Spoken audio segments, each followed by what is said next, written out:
Okay, so in Perek Hey, in the 5th chapter, we learnt in depth the greatness of learning Torah even above keeping mitzvahs, right?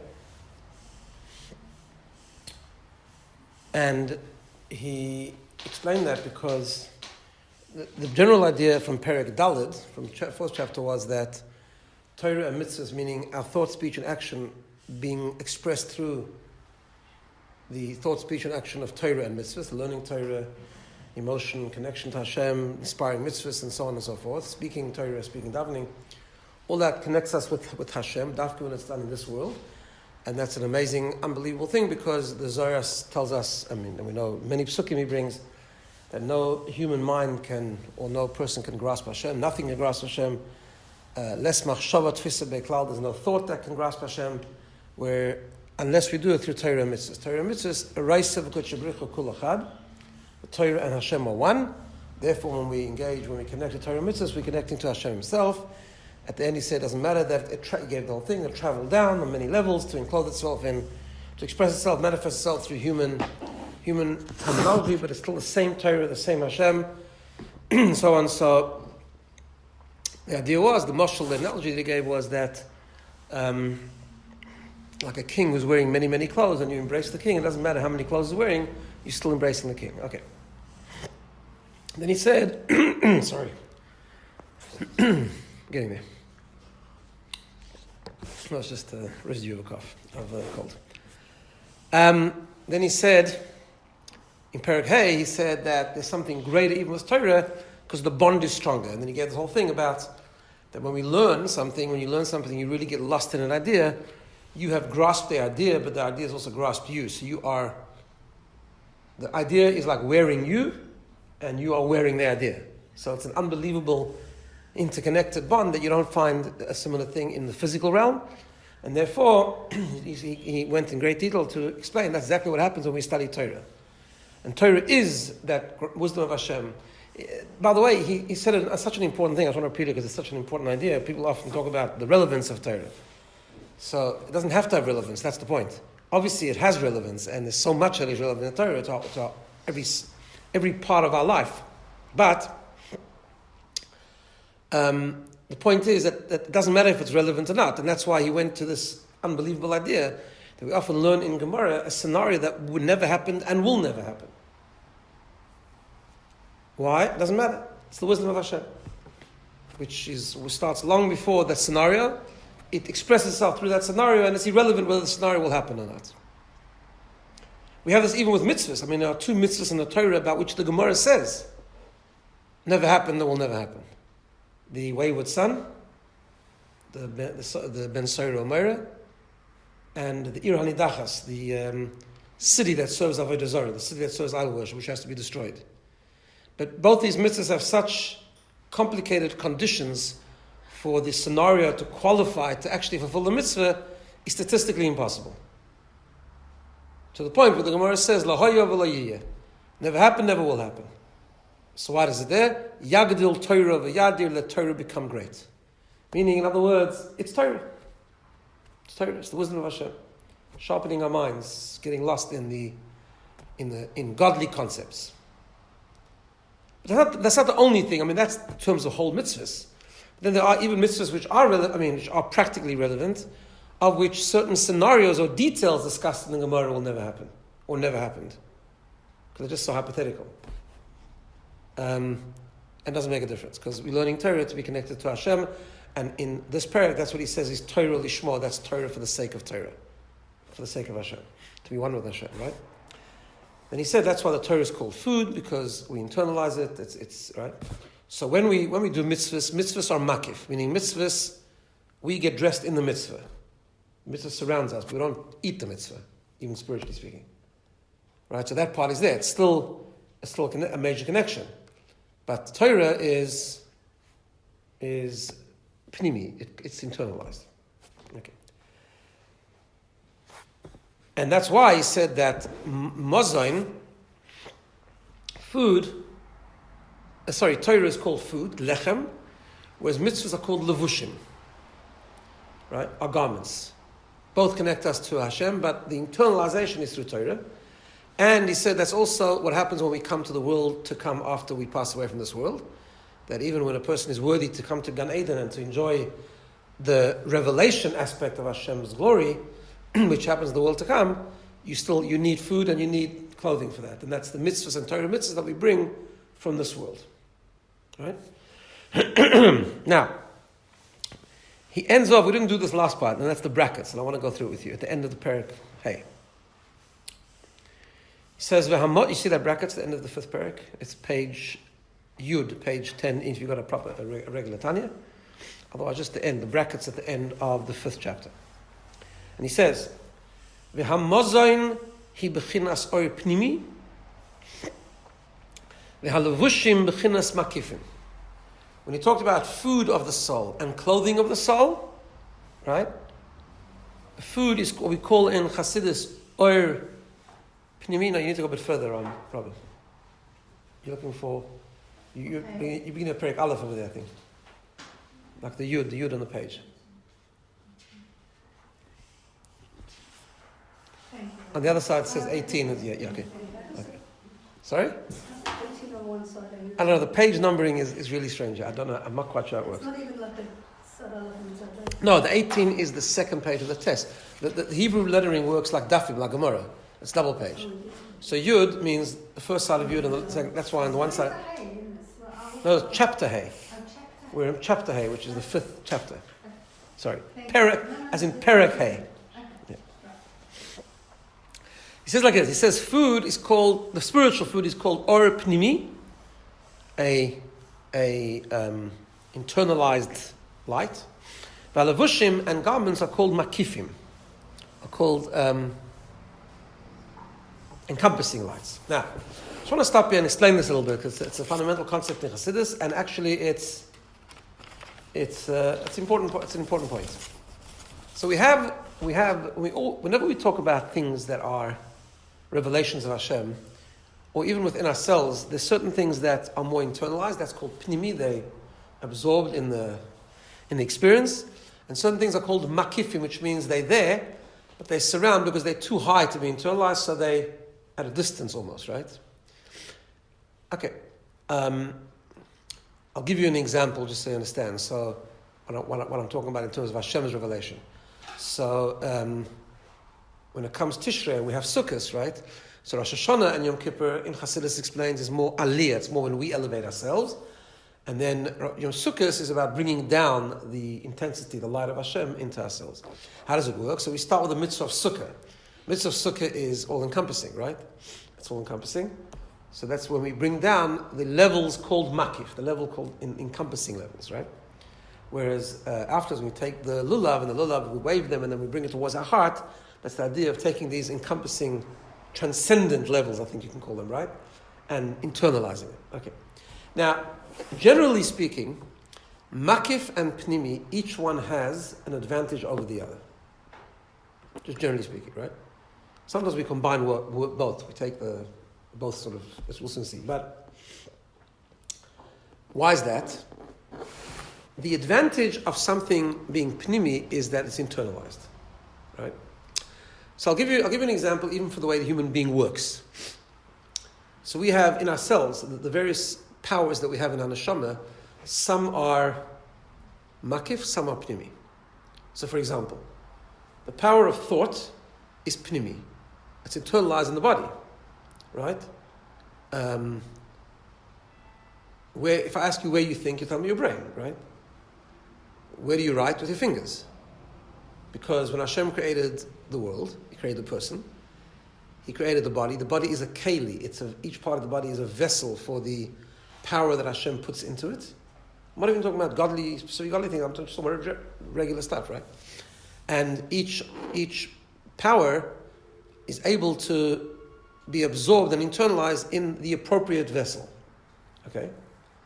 So the power of thinking can be in the brain. The foot cannot think. Why? Because the foot is not a refined enough vessel for thought. The brain is, but the brain is a vessel for thought. So the thought can come, when I say thought, I mean intellectualizing things, right? Cognition. Right? So when a person understands something, he feels he has it, he grasps it, it's there, it's pnimi, right? But then we have things that are not pnimi, that are makif. For example, will, desire. With which part of your body do you want? Doesn't have a place. Why? Because actually it's not internalized. Right? It's not internalized. It's everywhere. Because why is it not internalized? Because it's too strong. It's too high. It transcends. It's not able to come into a keli. It's not able to come into a vessel. It's a transcendent koyach. It's a powerful koyach. It cannot be b'tzimtzum. It cannot sort of measure into any vessel, even the brain.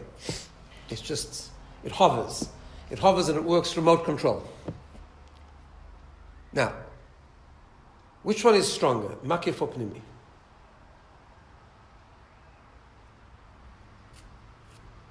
Anyone? What do you think?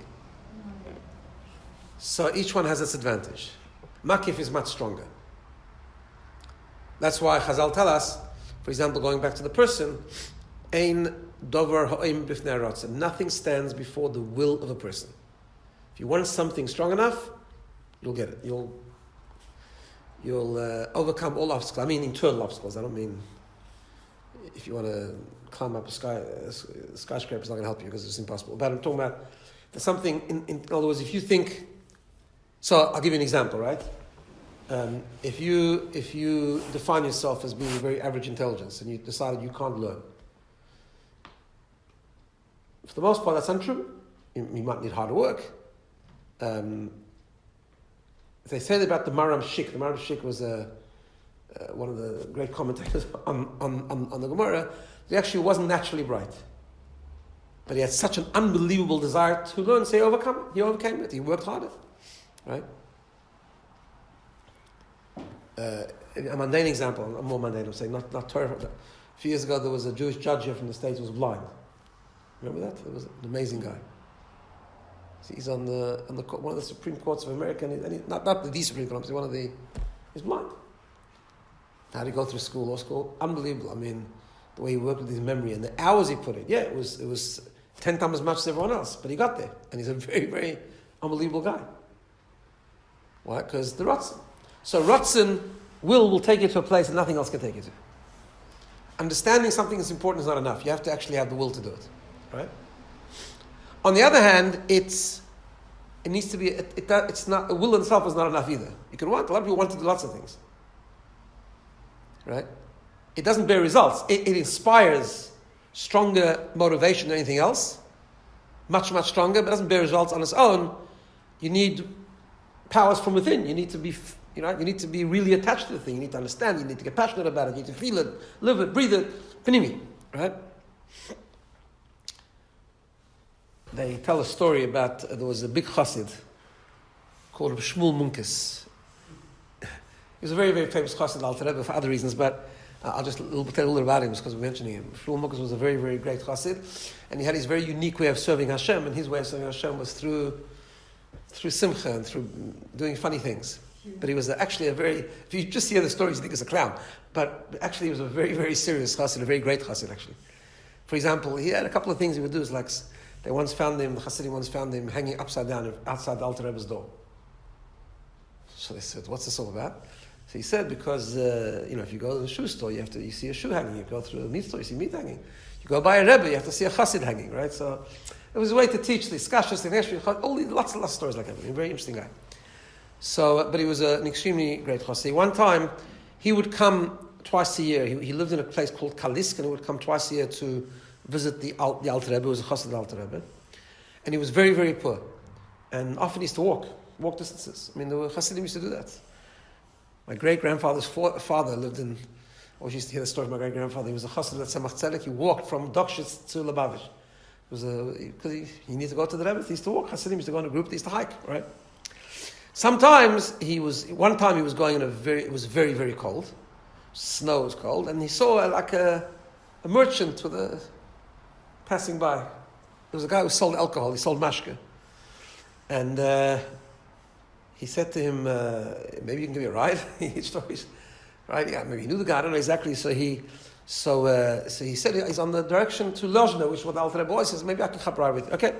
So he got and he sat there among the barrels, no place. He sat among the barrels. He sees all this unbelievable amount of mashka, right? And he was freezing. So after a while, he tells the guy, he said, do you mind if I have a little sip just to warm up a little bit? He goes, Pashut cold. I have a little l'chaim, I'll warm up. He says, no problem. Isn't that? Anyway, he got to the Alter Rebbe. And he went into the Alter Rebbe and he said that he just took a ride with his Baal HaGola. And he learned, like, the Baal Shem Tov says you have to learn from everything. He learned an amazing lesson in serving Hashem. What's the amazing lesson? He said, I sat, the story goes was wine. Okay. He said, he said, I sat among an amazing amount of mashka, or wine, and I was still cold. And I took one little drop, and I drank it, I became warm. He said, I learned that makif is not enough. Makif is not enough. You need pnimi. You need to internalize something for it to really have an effect on you, right? They say the same thing with emunah. For example, our emunah is, by default, is makif. Every Yid believes in Hashem, but it's makif. And the emunah can be very strong, and emunah is the strongest thing. Much stronger than our intellect. Sometimes we believe in things that are completely irrational, that we believe in miracles, we believe in all sorts of things, right? And we talk a belief. But belief is a makif. It's stronger than seichel, stronger than intellect, but it's a makif. The proof is, Hasidus brings this famous thing where a ganav can steal and he can offer up a prayer to Hashem to make him successful. Right? It's called ganva pum machtat rachmana karya.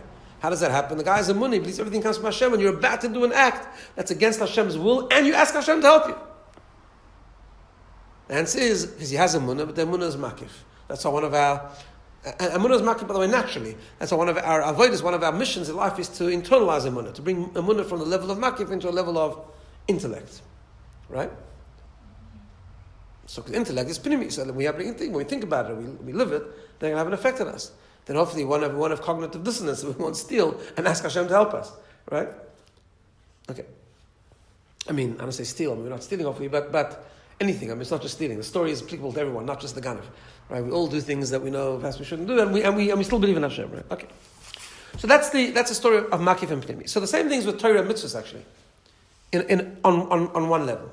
The Torah is Pnimi and mitzvahs are Makif. You need both, right? Clothing is makif. Clothing is very powerful. Clothing has a very powerful effect on a person, but you can't live only from clothing, right? Because clothing comes from the idea of makif, and that's mitzvahs. And mitzvahs is important. We need the makif. We need the will. We need those things that come from makif. They bring down a higher light sometimes. Whereas Torah is pnimi. Torah is Hashem's Torah. Hashem is enclosed in the Torah, but it comes down to our context, and we learn Torah, but that's more pnimi. Okay. So that's the two things. Now he comes and he says, but Torah actually is different. Torah is actually both. And this is his chiddush in this last bracket. This is like this. He says, V'lochein amur azal. That's what Chazal tell us. Shetalmud Torah shokul keneged kol ha-mitzvahs. That the Talmud Torah, learning Torah, corresponds to all the mitzvahs. Now the simple pshat of that is, because if you don't learn, you can't do mitzvahs. You have to learn in order to be able to know what to do, right? So therefore, learning Torah kind of encompasses all the mitzvahs. Okay. But he gives a deeper shot. He says, because fisha mitzvahs seim levushim levad. The mitzvahs are only garments. They're only the idea of makif. V'ha Torah himozin. Torah is food, but gam levush. Lenefesh hamaskeles shemislabash. But it's also a garment for the neshama that is thinking and enclosed in the Torah. Be'iyuna v'limuda. When you get lost in it, when you analyze it, right? Like we said before, Torah is pnimi, we internalize the concept, but we also get lost in the concept. We grab Torah, but the Torah also grabs us. So actually it's both, it's pnimi and makif. And then he says, v'kol sheken, how much more so, keshemoitzi bepiv bedibur, when you bring out in your mouth, when you verbalize the Torah, which is really what we call the mitzvah of Torah. See, Torah has also a mitzvah aspect to it. I think I mentioned this last week briefly, that Torah actually has two ideas to it. There's the idea of mastering knowledge of Torah, right? That is an important idea. And then there's the idea of saying the words of Torah, right? It's a mitzvah to learn. Besides the idea of, it's two separate things. There's a concept to grasp Hashem through intellect. There's a concept of fulfilling the mitzvah of learning Torah. And they're different. Just give you a halachic difference, for example, consequence. So for example, halachically, actually, you only really fulfill the mitzvah of Torah if you say the words or listen to someone talking. Right? There's an interesting halachic discussion whether you actually fulfill the mitzvah part of Limud Torah if you listen to a recording. And many pastors say you're actually not fulfilling the mitzvah of learning Torah. You still, but it's still a worthwhile experience because you're learning ideas. Like if you go in a car, you can't learn Torah, right? Whatever the case is, and you're listening, or you're listening to amazing shir that you couldn't access in person, right? And it's still you're still fulfilling the idea of mastering knowledge of Torah. Maybe you're not doing the actual mitzvah of Torah at that point. Why? Because the mitzvah of Torah every mitzvah has to be expressed by gashmias, physically. There's a mitzvah to enunciate the words. Oh, to enunciate. Yeah. So ours is an opinion that you do it through listening. I know, so yeah, right? There is such an opinion. They say listening is not. In other words, I saw an opinion once like that says when you listen to a recording, you're still fulfilling the mitzvah of Torah. Different when you only think Torah. Like for example, sometimes you can't do the mitzvah of Torah. For example, let's say you're learning a very deep Gemara or something, or you're learning a deep idea, and you need to give it some thought. In fact, you might be going through a process where if you start talking, even talking to yourself, you're going to confuse yourself. You just need to think, which is okay. And that's what learning Torah encompasses. At that moment, you're doing something different than the mitzvah of learning Torah. You're just doing the mastering knowledge of Torah, which is okay. And even then, it's actually makif and pnimi because it's still you grasping it and it's grasping you. But he says, especially when you speak Torah, or listen perhaps according to some opinions, right? When you listen to a human being, that's different because we have a principle in halacha like kiddush, right? When you listen to someone talk, it's like you're saying yourself. But that doesn't work with the recording normally. Like you can't listen to someone make kiddush or havdalah. You know that. That's why you can't listen to havdalah over the phone. Because it's not the voice of the person. Even a microphone is a problem. Right? Because it's not actually the actual voice, which is another interesting halachic discussion. But nevertheless, but you're still learning Torah. But okay, but sorry, Hearing aid. Hearing is a whole shaila, but sometimes there's no choice. Hearing aid could be different. There's all kinds of discussions about hearing aid.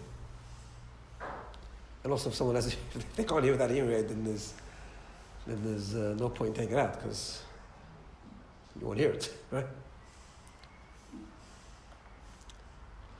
Anyway, that's an interesting halachic discussion. We'll leave that for now. But okay, so he says, especially when you bring Torah in your mouth, when you say it, so you're actually doing a mitzvah. Shehevel hadibur, the actual breath of the speech, nasa b'chinas or maki, becomes an encompassing light, a transcendence light. So bottom line, he just added a little bit of depth to the greatness of learning. Again, even after this, it doesn't mean you don't do mitzvahs. Mitzvahs have advantages anyway that Torah don't have. The concept of obedience, the concept of making a dwelling place for Hashem. Every mitzvah connects us to Hashem in a different way. So obviously we need to do mitzvahs. And anyways, if we learn Torah and don't do mitzvahs, it damages the Torah. This is not to downgrade mitzvahs. It's to upgrade Torah learning. That's the point here, right? And to say how important it is to learn Torah. Anyway, these are the famous two chapters of Tanya, chapter 4 and chapter 5, where he explains the greatness of actually learning Torah and keeping mitzvahs. Not that it makes us closer to Hashem or makes us more aware of Hashem, actually bonds us with Hashem and we become one with Hashem. Amazing thing. Okay. Ready? Perek Vav, chapter 6. So the last 4 chapters, we've been talking about the Nefesh Elokis. And now we're going to go to more familiar territory. We're going to talk about the Nefesh Habamis. I mean, more familiar for us, not for him. Right? The animal soul. Okay, it says like this. Hine.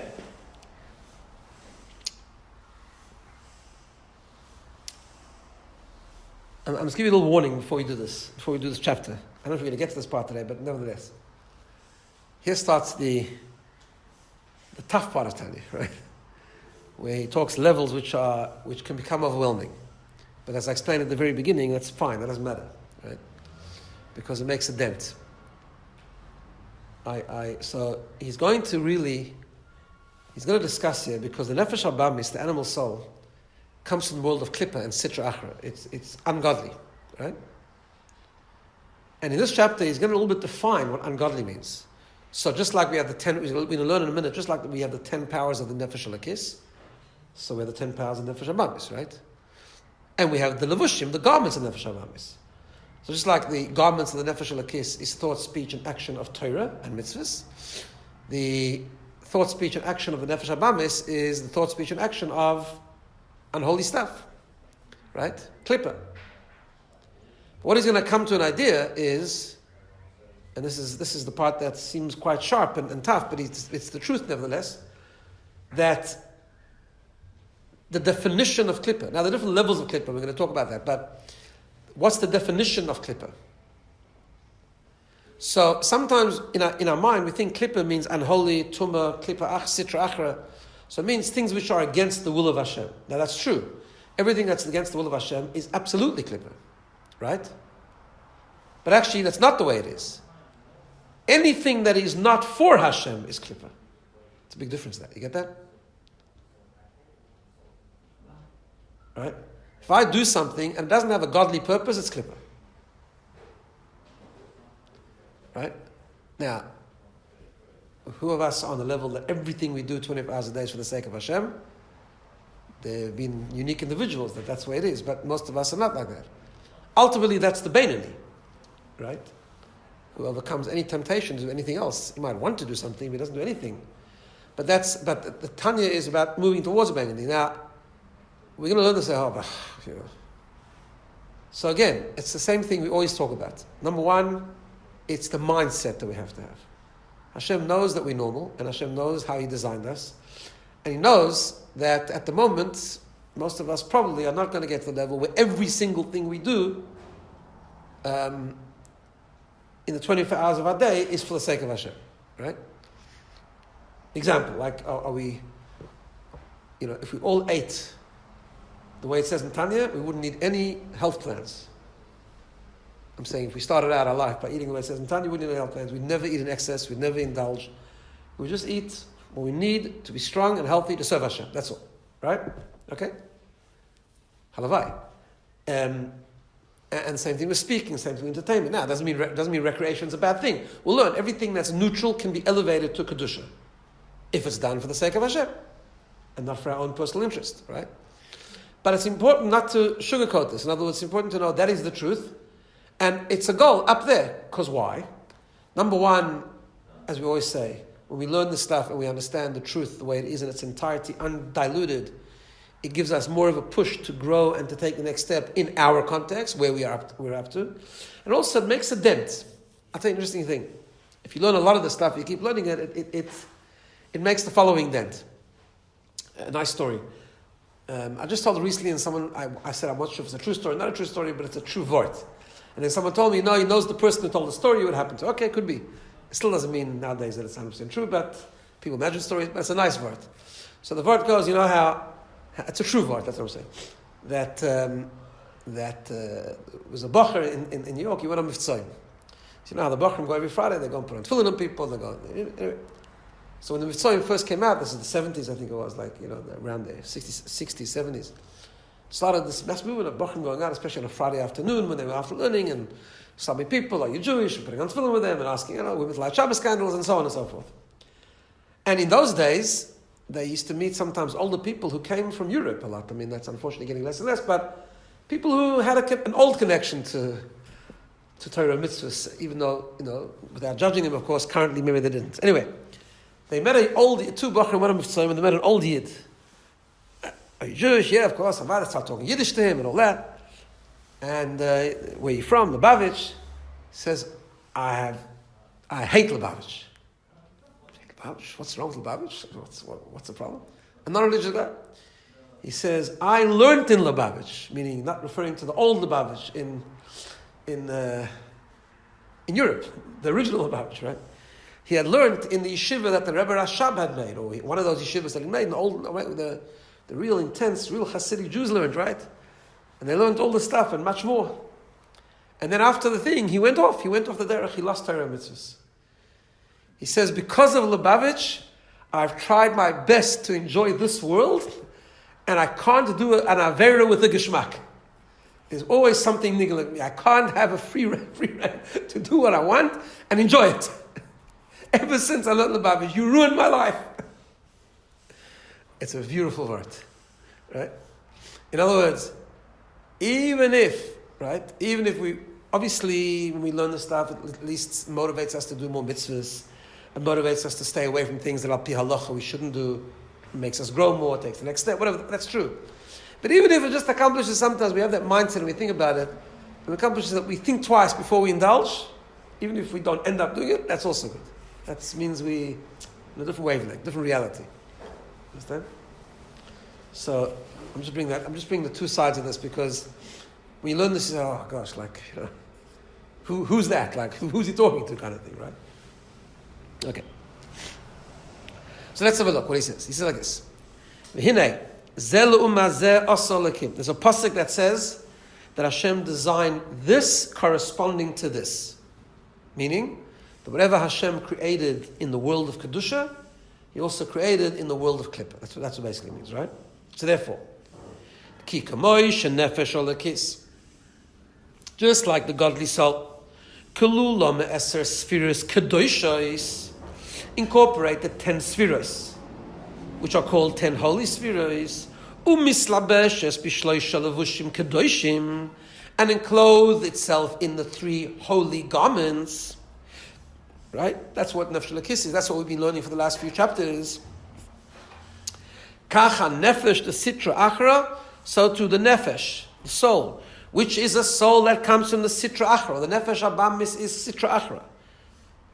By the way, this word sitra achra also brings out what I've just been saying to you. What does sitra achra mean? The other side, right?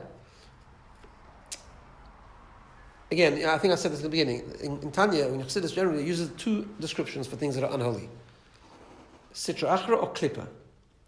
Klippa means a skin. The idea of calling something unholy skin is because just like a skin hides the fruit, so to anything klippa means it's concealing godliness, right? Godliness is not obvious there. And second of all, we also call it sitra achra, which means it's the other side. What does it mean the other side? Because the way of Hashem, the way of holiness, the godly way is called in Kabbalah sitra to kedusha, the side of holiness, right? So anything that's not holy is klippa, is sitra achra. But in other words, it's like I said before. In other words, not that it's against, even if it's not against kedusha, it's just not kedusha.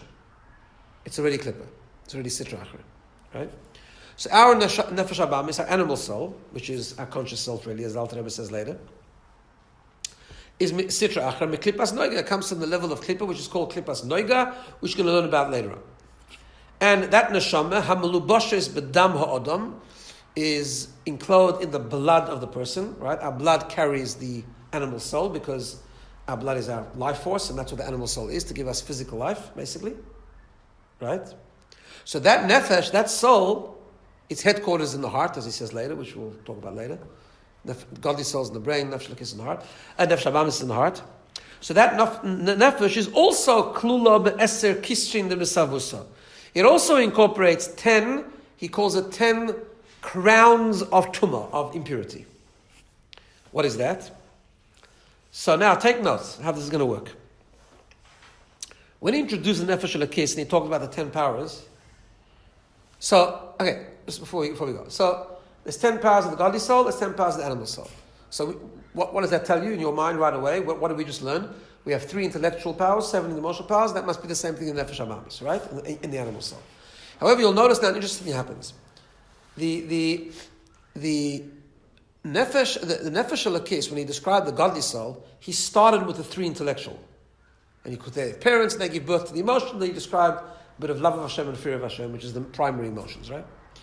Nefesh Abamis, he turns it around. He starts with the emotions. Let's see, and we'll explain why in a minute. And make sure also one other change. You'll soon see in a second. Shehein, Sheva Midos Rois. Nefesh Abamis has 7 bad character traits. Right? Bad chesed, bad gvura, bad tiferes, and so on.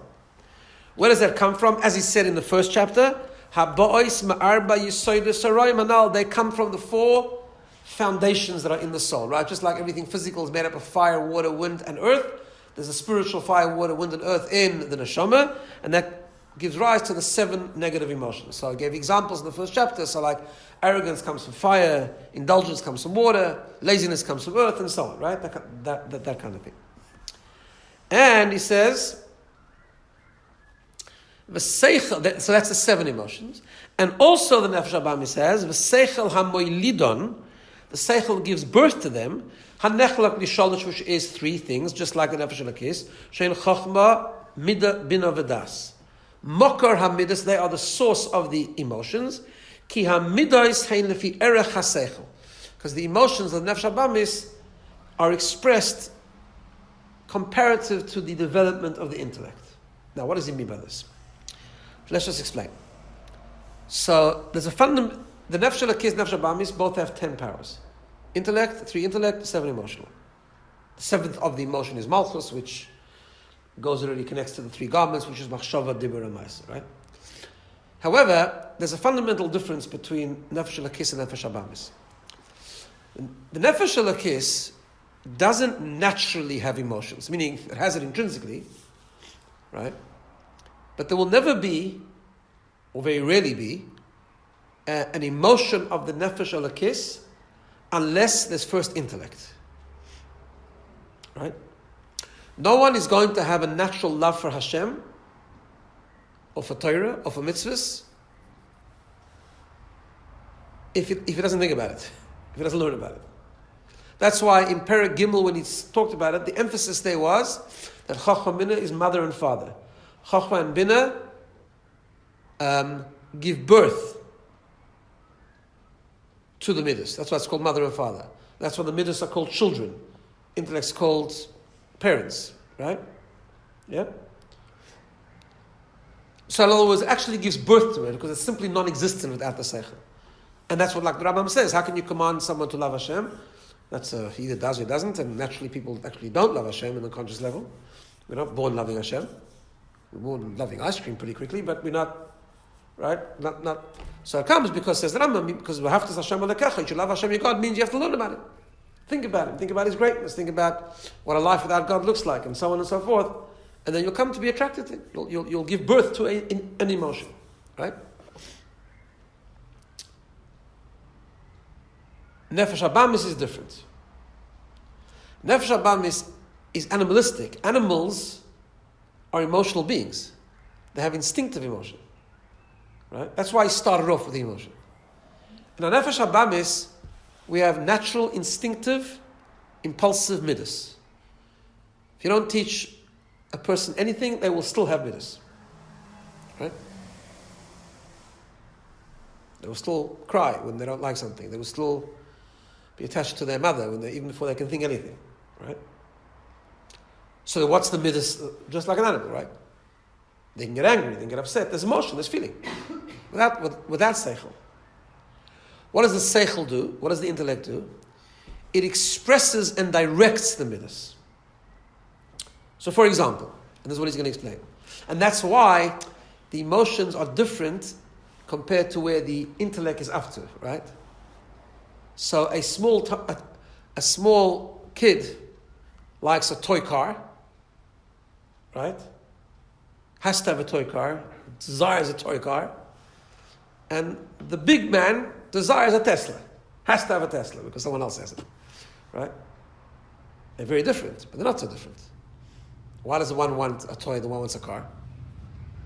Because when you mature, you understand that a toy car isn't worth nothing, and a car is worth more. Understand? So the maturity or the sophistication of the emotion is different compared to where the intellect is up to.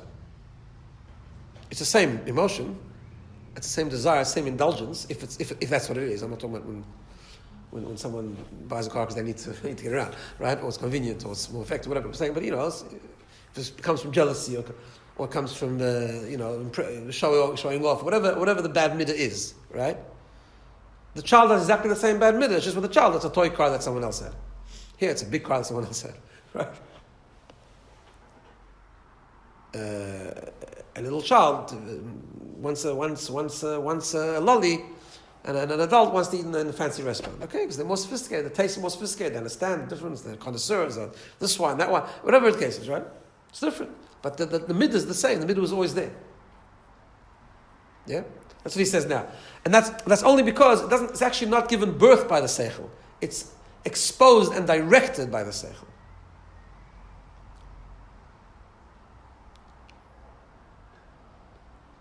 And because it's exposed and directed by the seichel, it also can be, we use our Nefesh Elokis for this, but even the Nefesh Abamis can understand. We can sometimes even rationally, even in the world where people don't have a Nefesh Elokis necessarily, can also use their brains to control their They can do that. Not necessarily to make them fully godly, but at least to control, to be healthy. right? So a person can understand that it's unhealthy to eat so much chocolate cake, and therefore you won't. Okay, but that's again, it's still the seichel directing the midas. Children can't do that. Children are self-controlled because they have a very undeveloped intellect. That's why, right? With the nefesh elokis, it can go a step further. The nefesh elokis can actually give birth to a new midah, not just controlling the nefesh abamis emotion, but can actually give birth to nefesh elokis emotion, like love of Hashem and fear of Hashem and things like that. Those are new midas, not just directing the animal midas. It's new midas. Because that's given birth by the seichel, by the intellect of the nefesh elokis. Right? So look what he says. He says like this. He says, Ki hamidos is 1, 2, 3, 4, 5 lines from the bottom. Ki hamidos hein lefi erech haseichel. The midas are the way, are what's the word I'm looking for? They are in line with the how sophisticated the seichel is. Ki hakoton, because a small child, choshek v'oyev dvarim ktanim, desires and loves small things, with little value, because his brain is very small, the cuts are underdeveloped. The hasig dvarim mikorim yosmem, to understand the value of things that are more expensive. V'chein, also negative reactions. That was chesed. Now let's talk about gvura, which is like anger and these things, right? V'chein miskais umiskatzef midvarim ktanim. It also gets very upset and very angry from very stupid things. Right? The world came to an end because the little toy thing fell apart, right? Okay. Adults do that too, but in a different way. V'chein b'spirus, and also with tiferes, which sometimes means like, tiferes means beauty, so someone in the bad sense, it means like showing yourself off and that kind of thing. V'shar midos, and other midos. So therefore, with the child that's much underdeveloped, it's still there, even though there's not much seichel there, that's because it's there, but in a small, under-sophisticated way, because the seichel thing. So seichel doesn't give birth to it, it just directs it. Then he says, "V'eser b'chinois eilu." Okay, so now it's just like the nefesh elokis. These 10 levels, hatzemeyos, he calls them, the impure ones.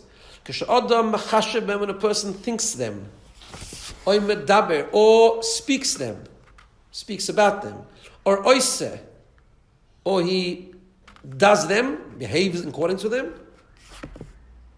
So a person thinks hatred, he feels hatred, he maintains the thought of hatred, right? Hare machshav, and then he speaks about it. And then chas v'shalom he acts on it, he hurts the other person, right? Then what happens is, hare machshavtoi shebemoichoi, then what's happening is, his thought in his brain, v'dibura shebepiv, his speech in his mouth, v'koyach ha'maisa shebeyodov, and the power of action in his hands, v'shar evorim, or his other organs, nikroim levushei mesav, they're called impure garments. Just like when you speak Torah and you think Torah and you do mitzvahs, the Torah's mitzvahs called the holy garments of thought, speech, and action that dress up your soul. Over here it's the other way around. It's the actions, the thoughts, the speeches that are negative and unholy that become the clothing of your soul, the clothing of your nefesh habamis, the clothing of your animal soul.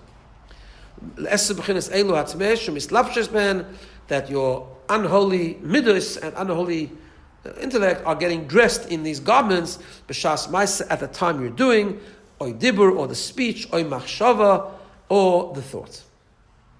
Yeah, clear? Yeah. Now obviously, why is he going, why does he sort of just to understand where this all headed, right? Alter Rebbe is really unpacking for us in great detail the spiritual anatomy of the soul, right? That's what he's doing essentially, right? But why is he doing that, right? Because this is a book called Sefer Shel Beinanim. It's a book called the Book of the Beinanim, which means where the aspirational goal is the one of a Beinanim, which we know what that means. That means basically to control our thought, speech, and action.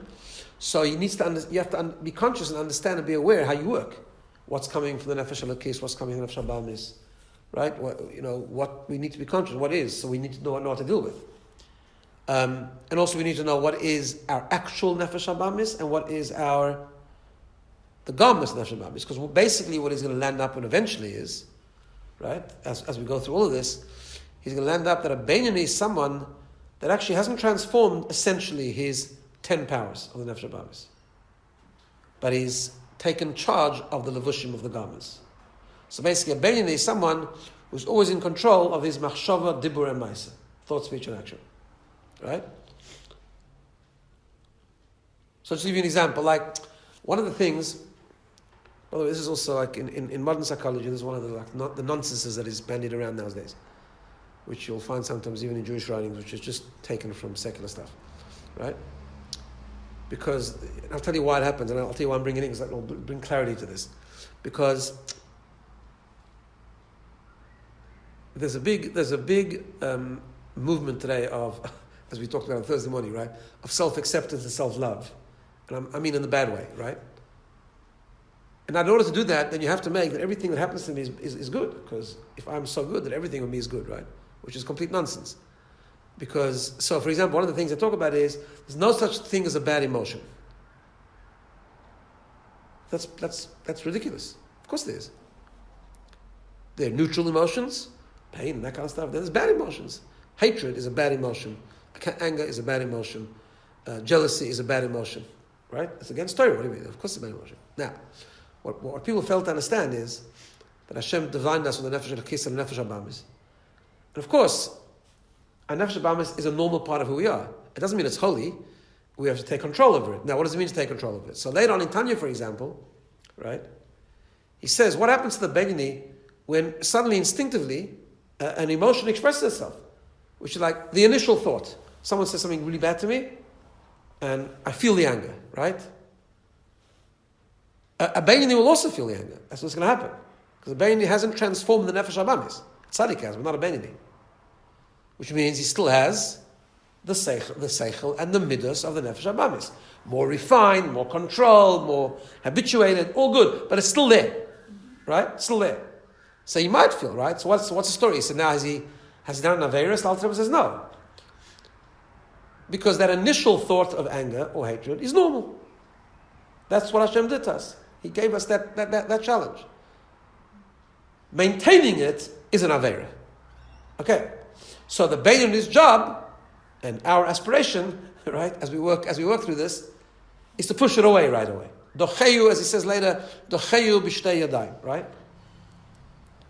So I'm saying this is what I don't understand today, like I talk all this rubbish, because of course this thing's bad emotions, because Hashem gave us bad emotions for a reason, to work with them. He gave us a struggle. That's what pain, Tanya is. It's about our struggle. Struggle means you have within you good and bad. It doesn't make you a bad person. It makes you a bad person if you're not conscious of where the bad is coming from and you don't try to deal with it. That's what makes you. That's what causes you spiritual damage. I mean, ultimately, you're never a bad person because you always have the pintaliyid and all that. But I'm saying even consciously, right? So when a person has a thought of a bad emotion, it's a bad emotion. It's just normal. Being normal is not bad. It's not a bad thing. In other words, it's normal to have bad emotions, but they're bad. Why do I need to know that? Why can't I just go into fairyland and say everything's good? Because if I say it's good, then I'm going to hang on to it. Does that mean you shouldn't be feeling it? You Someone's should. made me angry. Right. So I'm not allowed to acknowledge that I'm angry. What do you mean to acknowledge? Yes. Well, to myself at least. I mean, Yeah. And so yes, exactly. So the first thought should be, I'm a normal person. It has made me angry. I'm feeling the anger. And now what's my plan to get rid of it? Hard. I'm saying that's the goal, right? Never said it was easy. Huh? Never said it was easy. Yeah. I'm just wanting to say that you shouldn't feel it. Some emotions, for example, are not bad. They just can be damaging if done in excess. For example, grief. Grief is different to anger, right? Grief is a normal emotion. And it's what Hashem gave us. Therefore, Hashem gave us the shiva to get through it and all that kind of stuff, right? But even then, it's still a toxic emotion if you hang on to it, and therefore you have to work through it. And work through it doesn't mean it's going to go away by BINA. It means it's under control. It's not going to be expressed in thought, speech, and action. That's different, right? But it's important to know where things come from. You can feel it as long as you don't express it. Well, you're supposed to get rid of it even internally, eventually, right? That's the thing.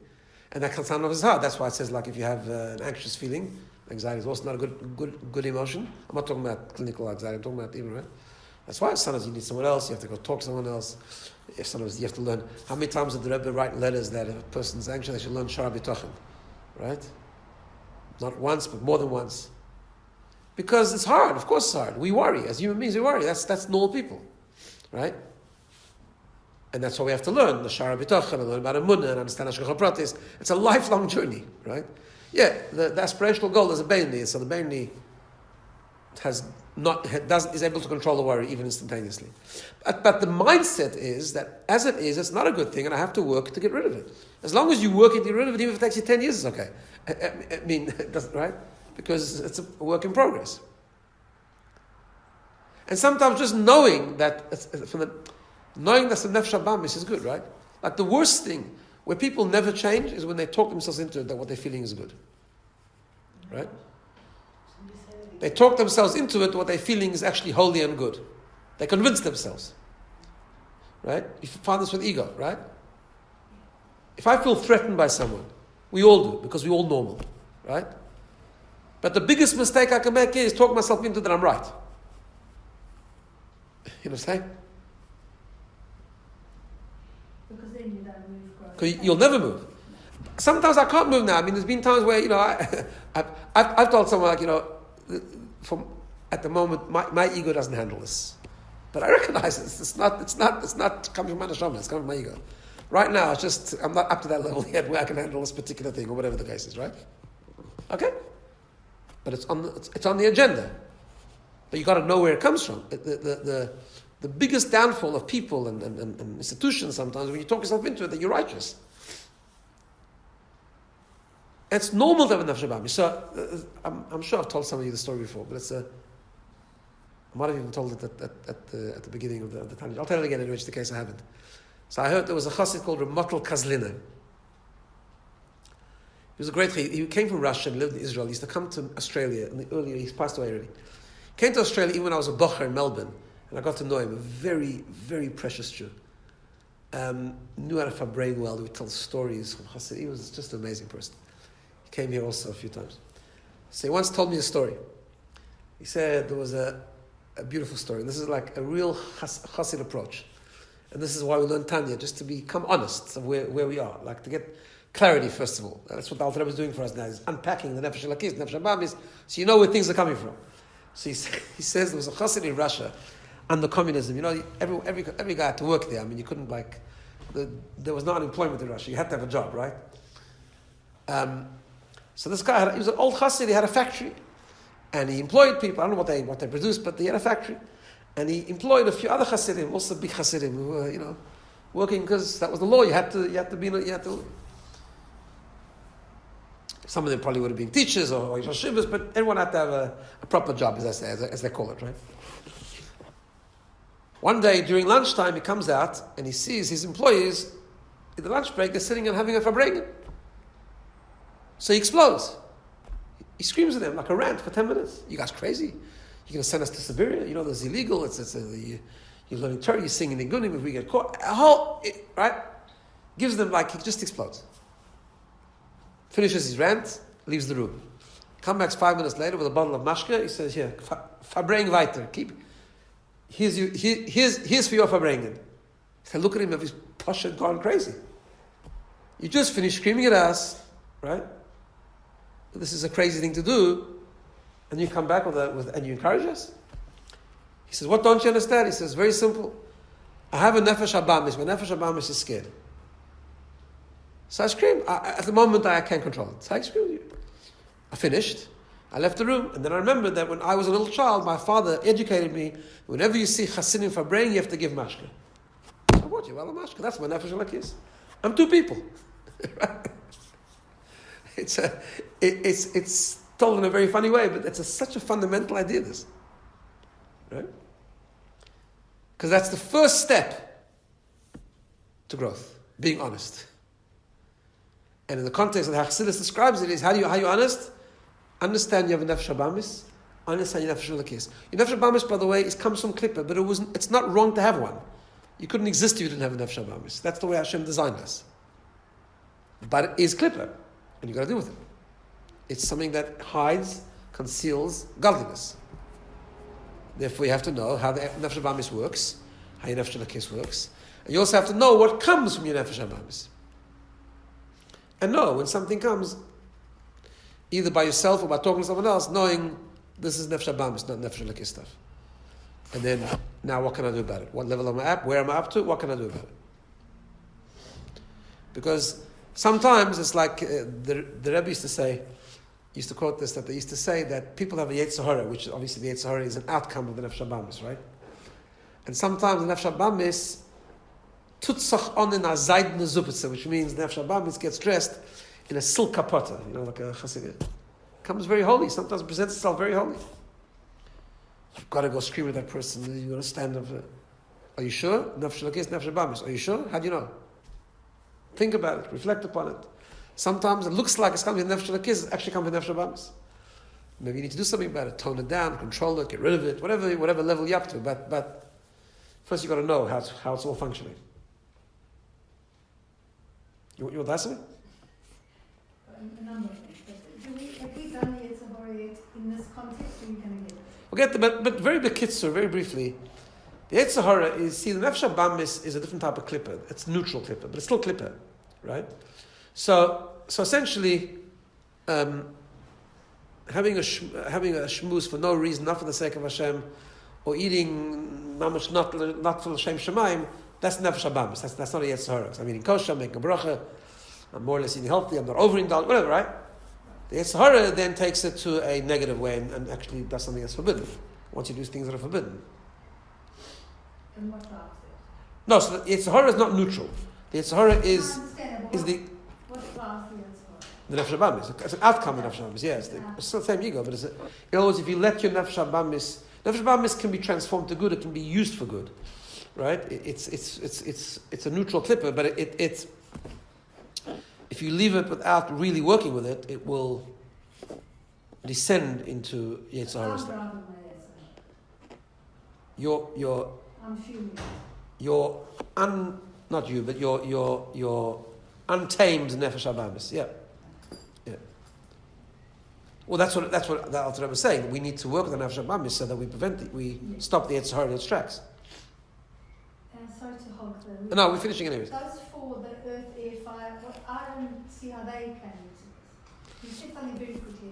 Yeah, so I tell it quickly because actually it came up in Perek Aleph, I don't remember it, but when he first introduced the Nefesh HaBamis, he said Nefesh HaBamis is the root of bad emotion, toxic emotions, which come from the very makeup of the Nefesh HaBamis. So just like everything physical has fire, water, etc., so there's a spiritual fire, water, dust, and wind that is the makeup of everything, including Nefesh HaBamis. Since the Nefesh HaBamis has natural bad midas, they come they come from the makeup of the Nefesh HaBamis, which is fire, water, wind, and dust. And each one, and he gave examples in Perek Aleph of the different type of bad midas that come from different yisodos, and then they organize themselves in 7 midas, but they're actually coming from the four foundations. Okay.